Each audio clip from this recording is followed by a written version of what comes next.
मामा चिड़िया अपने बच्चों से बहुत प्यार करती थी। मामा चिड़िया जब खाना लेने जाती तो वो अपने बच्चों को समझाती। बच्चों, मैं तुम्हारे लिए खाना लाने जा रही हूँ। घर में रहना और खिड़की से बाहर मत जाना। मामा, अब फिक्र ना करें, मैं और लाडो घर बैठकर खेलेंगे।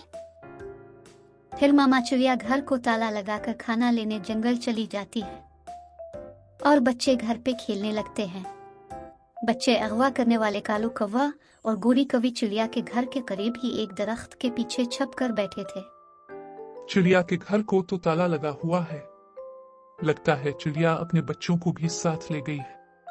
फिर कालू कौवा और गोरी वहां से चले जाते हैं। दूसरे दिन जब चिड़िया अनाज इकट्ठा करने जाती है तो वो दरवाजे को बाहर से ताला लगाती है। कुछ फासले पर छुपा हुआ कालू कौवा ये सब देख रहा होता है। जैसे ही मामा चिड़िया ताला लगाकर अनाज लेने जाती है, फौरन ही कालू कौवा और गोरी कवि मामा चिड़िया घर के करीब जाते हैं और गोरी आवाज लगाती है, घर में कोई है। लाडो बहन, मत बोलो, बाहर कोई पुकार रहा है। जगो भाई, हो सकता है कि ये आवाज मामा की हो। नहीं लाडो बहन, नहीं, ये आवाज मामा की नहीं हो सकती।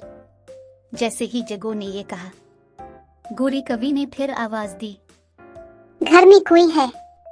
लाडो डर कर बोली, भाई, ये आवाज तो वाकई मामा की तरह लग रही है, लेकिन मामा ने तो बाहर जाने से पहले दरवाजा बंद कर दिया था। ये मामा नहीं हो सकती।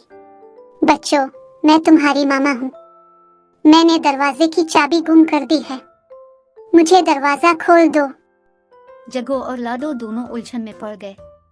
वो अपनी मामा की आवाज पहचान रहे थे, लेकिन दरवाजे की चाबी गुम होने की बात उन्हें शक में डाल रही थी। आखिरकार जगो ने कहा, हम दरवाजा नहीं खोल सकते। मामा ने हमें हिदायत की है कि हम किसी को भी अंदर ना आने दें। तुम दोनों बहुत बदतमीज हो। तुम्हें अपनी मामा की फिक्र नहीं। लाडो ने हिम्मत करके कहा, हम अपनी मामा की फिक्र करते हैं, लेकिन हम जानते हैं कि आप मामा नहीं हैं। कालू कौवा और गोरी कवि मायूसी में वहां से चले गए। कुछ देर बाद मामा चिड़िया अनाज लेकर वापस आ गई। इसने दरवाजा खोला और अपने बच्चों को गले लगा लिया। कैसे हो बच्चों? मेरे जाने के बाद कोई मुश्किल तो पेश नहीं आई थी आपको?